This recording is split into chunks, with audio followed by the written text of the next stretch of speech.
Assalamualaikum warahmatullahi wabarakatuh. Om Swastiastu, Namo Buddhaya, salam sejahtera buat kita semua. Kali ini kita sedikit membahas tentang wabah atau penyakit di unggas, khususnya di Merak. Karena setiap tahun, setiap musim itu selalu ada pancaroba, dan setiap pancaroba selalu membawa virus atau bakteri atau penyakit. Untuk kali ini kita sedikit mengupas tentang penyakit berak kapur. Berak kapur ini adalah penyakit yang disebabkan oleh bakteri. Jadi penyakit berak kapur ini hampir semua unggas bisa terpapar atau terkena penyakit ini, dan ini adalah penyakit yang sangat akrab dengan peternak atau mungkin dengan unggas. Itu hampir setiap tahun penyakit ini selalu hadir. bahkan tidak setiap tahun, setiap momen, karena penyakit ini disebabkan oleh bakteri. Bakterinya jenis Polerum.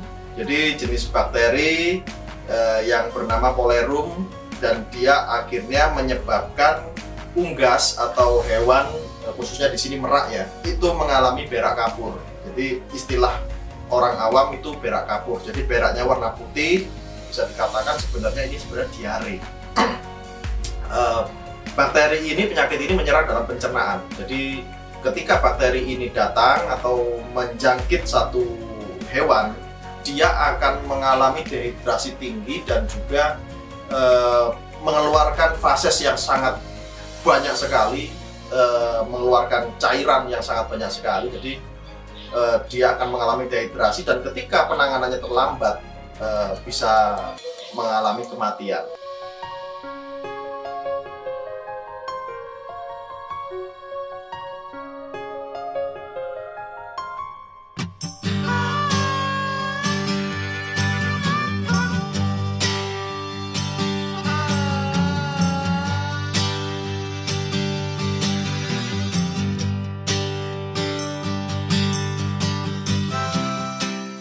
Indikator bakteri Polerum ini dengan beberapa virus yang menyerang di pencernaan itu indikatornya sama, karena trouble di pencernaan akan mengalami kasus yang sama.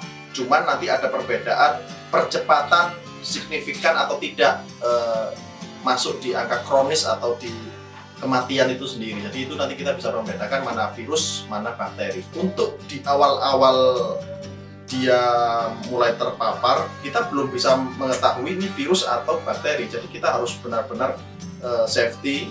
Ketika ini sebuah virus, dia hanya butuh waktu 2 hari maksimal untuk mencapai titik kronis dan mati. Nah, berbeda dengan bakteri cukup panjang, dan virus hampir tidak bisa diselamatkan kecuali kita memutus mata rantai. Jadi ketika ini terjadi sebuah virus, jalan satu-satunya adalah memutus mata rantai, memindahkan barang yang sakit atau memindahkan barang yang sehat, atau memusnahkan barang yang sakit. Itu jalan satu-satunya untuk memutus mata rantai virus.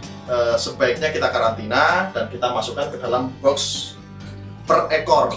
Jadi jangan dijadikan satu, karena ketika dijadikan satu ini bisa saling menularkan dan saling mengganggu. Karena ketika dia sakit, sama seperti kita, butuh waktu istirahat yang cukup. Bakteri Polerum ini disebabkan oleh lingkungan yang lembab. Jadi ketika pancaroba itu kan biasanya hujan panas itu menyebabkan tanah bagian area kandang, apalagi ketika kandang itu kotor atau mungkin cukup lembab, itu akan menghidupkan atau mengaktifkan bakteri-bakteri jenis Polerum, E. coli, dan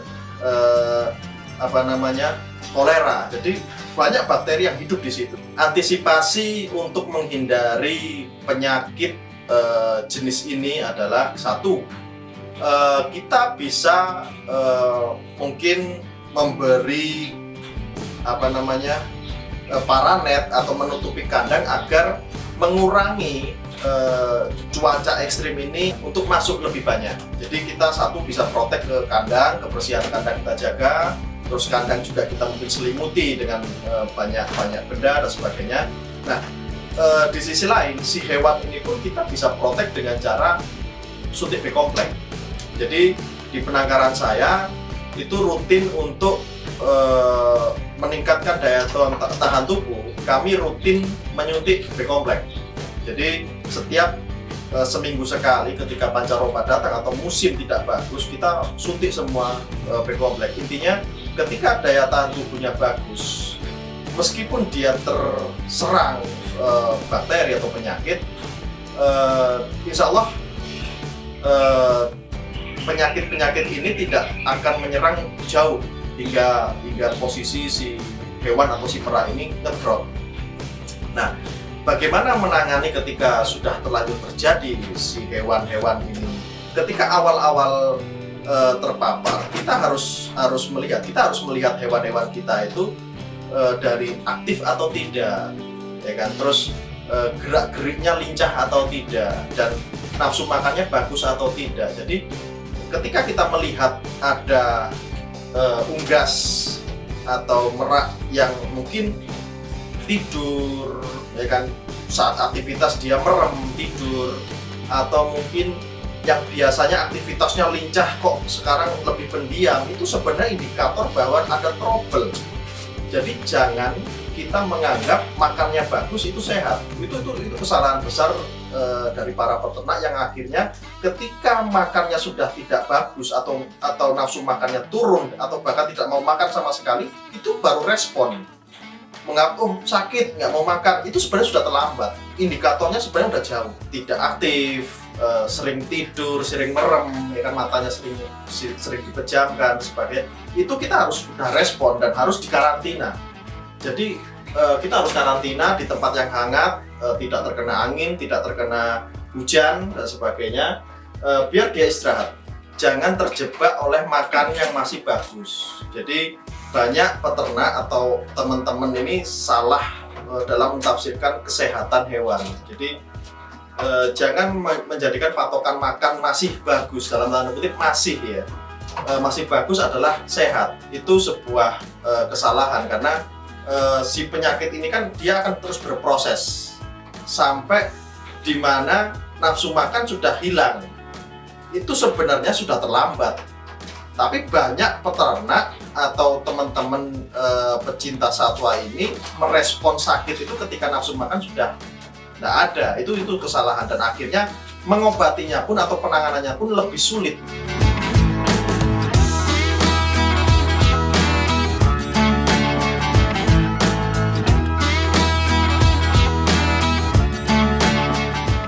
Penyakit polerum ini dia menyerang pencernaan yang akhirnya menyebabkan dia diare akut.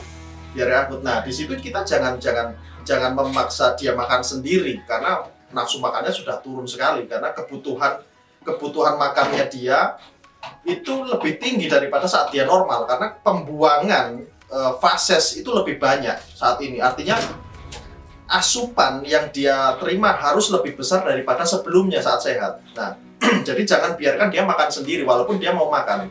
Kita harus suapi. Ditambah lagi karena ini sebuah diare, cairan tubuh akan sangat berkurang. Jadi jangan sampai dia kekurangan air minum. Jadi ketika dia mengalami penyakit seperti ini, dia akan lebih banyak minum, dan kita biarkan, karena memang dia lebih tahu posisi dia sedang dehidrasi. Berak kapur ini banyak sekali obatnya, salah satunya dengan menggunakan Premizin atau Medoxilin dan sebagainya. Ini banyak sekali obat-obatan hewan, obat-obatan ayam yang dijual bebas di toko-toko pakan atau obat-obatan ayam. Cuman ada sedikit kasus khususnya di merak, ya, merak atau unggas-unggas hutan atau unggas-unggas yang notabene besar. Ada permasalahan di dosis. Obat-obatan yang diproduksi di pabrik-pabrik ini kan spesifik untuk ayam, burung, yang notabene berat tubuhnya dan ukurannya itu kecil, jauh lebih kecil daripada merak. Artinya dosis yang diberikan itu sangat rendah. Jadi ketika kita mengobati dengan obat-obat ayam ini, kita harus memberi lebih dosis daripada yang tercantum dalam cara pemakaian obat tersebut. Penyakit polerum ini sendiri itu kan diare. Nah, obat diare di toko hewan pun banyak sekali. Cuman sekali lagi saya lebih sering menggunakan obat-obatan manusia. Jadi ketika penyakit diare ini menyerang unggas, satu obat yang selalu saya gunakan adalah obat diare manusia. Jadi obat-obat diare seperti ini saya berikan ke mereka untuk mengurangi atau menyembuhkan penyakit diare itu sendiri, karena sebenarnya pada dasarnya namanya diare itu sama-sama menyerang pencernaan dan sama-sama ada bakteri atau virus atau apapun itu yang menyerang dalam pencernaan, dan obat-obatan manusia pun sebenarnya sama saja dengan hewan, cuman hanya kadar dosis saja yang berbeda. Terus ditambah lagi menggunakan obat-obatan injek ketika menangani hewan-hewan sakit, karena ketika kita memberikan obat generik secara biologis, secara sistem pencernaan itu hanya mencerna kurang lebih 30% dan sisanya dibuang dalam fases. Nah, ketika terjadi penyakit seperti ini, obat-obatan injek itu lebih terasa efeknya karena 100% langsung masuk ke dalam sel pembuluh darah. Jadi saya lebih merekomendasikan ketika terjadi wabah atau penyakit yang dimana itu disebabkan oleh bakteri bukan virus, gunakan obat-obatan injek karena itu lebih terasa efeknya.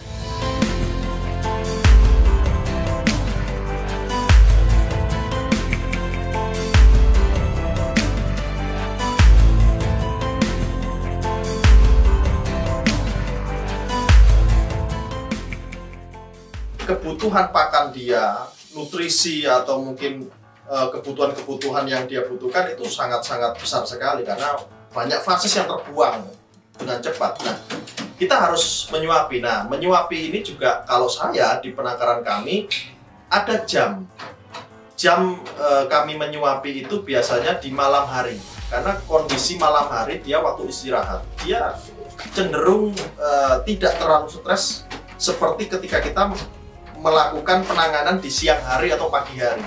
Untuk menyuapi pun kita juga tidak sembarangan pakan. Ketika kita mengetahui pencernaannya lemah atau makanan yang kita suapi tidak tercerna atau tidak terbuang sempurna keesokan harinya, itu kita tidak boleh menggunakan pakan yang sama. Jadi pakan yang pertama yang saya gunakan biasanya nasi dikepal dengan menggunakan fur. Jadi fur campur nasi kita kepal, kita suapi. Ini proses pertama. Ketika nasi fur ini tercerna, artinya pencernaannya masih berfungsi. Tapi ketika nasi dan fur ini tidak tercerna sempurna, kita harus merubah pakan ini menggunakan pakan yang lebih lembek, teksturnya lebih mudah dicerna, lebih ringan, lebih lebih empuk. Banyak sekali contohnya, kita bisa menggunakan tahu, kita bisa menggunakan buah-buahan, pisang, pepaya. Nah, dua item ini, jenis ini itu yang pakan-pakan yang sangat empuk, yang seharusnya bisa dicerna. Nah, ini biasanya masuk di 1 minggu. 1 minggu pencernaan mulai lemah sekali dan kita harus merubah sistem pakan atau pakan yang kita berikan sampai ketika pakan yang empuk atau yang mudah dicerna saja ini tidak dapat dicerna juga, si hewan ini sudah mengalami fase krisis atau kritis, sampai hingga pencernaannya saja sudah sangat lemah sekali, kita sudah tidak boleh menggunakan pakan berat. Nah, biasanya yang saya gunakan adalah bubur bayi. Kita menggunakan spet ini, kita suapi seperti kita meloloh anak-anak burung. Jadi Jadi kita suapi sampai dia benar-benar penuh. Nah, di sini adalah fase-fase kritis. Jadi ketika pencernaan si merak ini sudah tidak mampu untuk mencerna makanan dengan sempurna, bahkan makanan sekelas tahu atau buah-buahan saja dia tidak bisa, artinya kita harus berubah ke bubur, makanan-makanan yang sangat lunak sekali, tapi tidak mengurangi kebutuhan dia, protein, kalsium, mineral, dan sebagainya, semua ada di situ. Sampai di mana titik kesehatan atau kotorannya sudah mulai berwarna kehitaman atau mungkin ada ampasnya, di situ adalah titik di mana grafik dia sudah mulai naik. Nah, ketika grafik sudah mulai naik, bubur bayi pun kita rubah lagi. Kita kembali lagi ke step ke buah-buahan tadi itu. Buah-buahan naik lagi ketika stepnya sudah ternyata bubur bayi tercerna sempurna, buah-buahan pun selalu sempurna. Kita kembali ke pakan awal, nasi dan fur. Nah, karena memang itu pakanan berat yang sangat dia butuhkan. Nah, di situ kita juga sesekali kita berikan ulat Hongkong, ya kan? Ulat Hongkong itu mengandung protein tinggi dan juga menghangatkan tubuh. Jadi sekali lagi kembali tadi seperti yang saya sampaikan, ketika badan kita manusia mengalami trouble, kita selalu mengalami meriang, kedinginan, demam dan sebagainya. Itu pun sama, mereka juga merasakan hal yang sama. Jadi ulat Hongkong itu juga sangat membantu sekali karena dia mengandung protein sangat tinggi dan itu sangat bisa menghangatkan tubuh. Nah, jadi di fase-fase seperti ini biasanya kita harus telaten untuk mengontrol kotoran dan pakan. Jadi penanganan hewan seperti ini tidak bisa instan. Ketika dia sudah terpapar penyakit, kita tidak bisa merasa mengobati sekali, 2 kali, tidak bisa. Jadi penanganan hewan-hewan atau mungkin merak yang sedang sakit seperti ini bisa sampai 2-3 minggu, bahkan 1 bulan untuk masa-masa recovery seperti ini. Jadi buat teman-teman peternak atau mungkin teman-teman yang baru memulai mencoba, ketika mengalami kasus-kasus seperti ini, satu hal yang perlu dipegang adalah telaten. Jadi ketelatenan, ketekunan, dan selalu berusaha untuk mencari informasi yang benar.